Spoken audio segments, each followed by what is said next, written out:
بلکہ ایک قسم کی بے حرمتی ہوتی ہے۔ خطرے سے بچنے کے لیے انہوں نے فرمایا کہ یہ بھی اچھا ہے کہ 2 نفل پڑھو یا 4 نفل پڑھو اور ایصال ثواب کرو، وہ بھی تو پہنچ جائے گا۔ یہ بھی تو بہت بڑی چیز ہے، کم نہیں ہے۔ زیادہ تر آپس میں جو بحثیں ہوتی ہیں وہ ایسی ہیں جیسے جاہل لوگ لڑتے ہیں، ان کو کچھ پتہ نہیں ہے کہ وہ کس واسطے لڑ رہے ہیں۔ کہتے ہیں کہ جاہل نے دیکھا کہ لوگ لڑ رہے ہیں تو وہ لڑائی میں شامل ہو گیا۔ جب لڑائی ختم ہو گئی تو اس نے پوچھا کہ کس بات پر لڑائی ہو رہی تھی، تو جاہلوں کی یہی بات ہے، وہ کہتے ہیں کہ لڑائی ہو رہی ہے تو شامل ہو جاتے ہیں، بعد میں پوچھتے ہیں کہ کس بات پر لڑائی ہو رہی تھی۔ مذہبی بحث بھی اکثر اسی قسم کی ہوتی ہے۔ یہ بھی ایک بہت اچھی بات ہے کہ انسان اپنے علم کے حدود سمجھے۔ یہ کوئی آسان بات نہیں ہے، بہت مشکل بات ہے۔ انسان کو جتنا علم حاصل ہے، ظاہر ہے کہ اس کی ایک حد ہے، اس کے باہر بھی کچھ اور علم ہے۔ اللہ تعالیٰ ہی کو وہ سارا علم حاصل ہے، اپنے علم سے باہر کبھی بات نہیں کرنی چاہیے۔ سب سے اچھی بات یہ ہے کہ اگر کوئی اس قسم کی مذہبی بحث چھڑے تو کہہ دے کہ مجھے کوئی علم نہیں ہے، اس وجہ سے میں بحث نہیں کر سکتا، میں وہی کرتا ہوں جو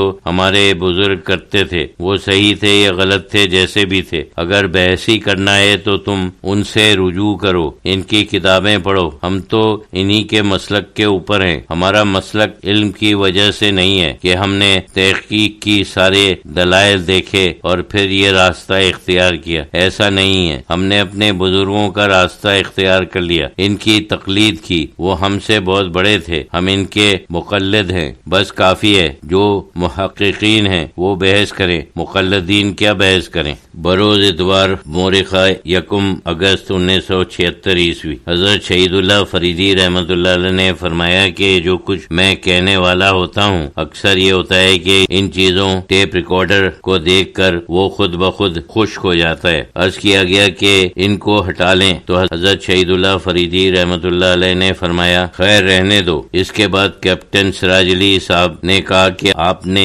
حلقے کے بعد کے جو آداب بتائے تھے وہ دوبارہ بتا دیں کیونکہ مستورات اسے نہیں سن سکیں۔ حضرت شہید اللہ فریدی رحمۃ اللہ علیہ نے فرمایا کہ عورتوں کے متعلق قرآن میں ایک آیت ہے کہ انہیں گھر میں بیٹھنا چاہیے، یعنی خامخواہ کے لیے گھومنا پھرنا نہیں چاہیے، اور حکمت کی وہ باتیں سننی چاہیے جو ان کے گھروں میں ہوتی ہیں۔ مطلب یہ ہے کہ مرد رسول اللہ صلی اللہ علیہ وسلم کی مجلس میں یا آپس میں جو باتیں سنتے تھے ان کا فرض تھا کہ اپنے گھر جا کر بیان کریں، اور عورتیں اس طریقے سے سنیں۔ عورتیں تو ہر وقت مجلس میں نہیں آ سکتی، تو میں سمجھتا ہوں آج کل یہ بات بہت کم ہوتی ہے۔ اگر کوئی بات سنتے ہیں تو لوگ گھر میں جا کر کم ہی بیان کرتے ہیں، وہ اسے اپنا فرض نہیں سمجھتے۔ وہ اپنے بال بچوں اور رشتہ داروں کو راہ راست کے اوپر لانے یا رہنے کے ذمہ دار ہیں۔ اسی احساس کی کمی کی وجہ سے لوگ شکایتیں کرتے ہیں کہ لوگ مذہب کی طرف رجوع نہیں ہوتے، نوجوان طبقہ مذہب سے چھوٹا جا رہا ہے۔ وہ اسی وجہ سے ہے اور کوئی وجہ نہیں ہے۔ نوجوان طبقہ وہی کرتا ہے جو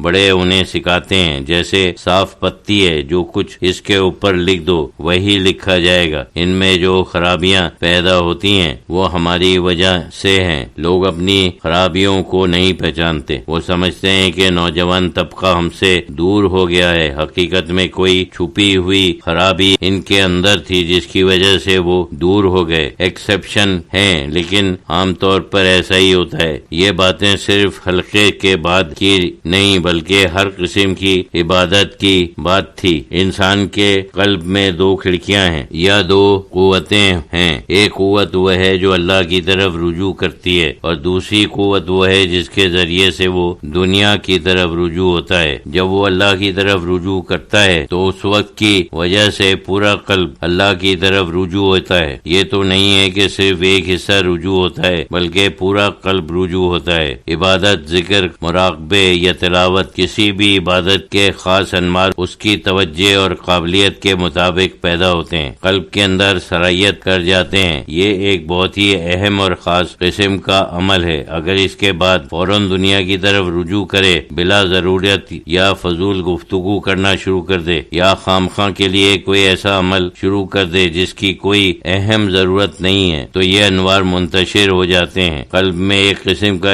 اضطراب پیدا ہو جاتا ہے کہ ابھی اللہ کی طرف رجوع تھا، ایک دم سے دنیا کی طرف رجوع شروع ہو گیا، اس میں ایک قسم کی بے چینی اور اضطراب پیدا ہوگا۔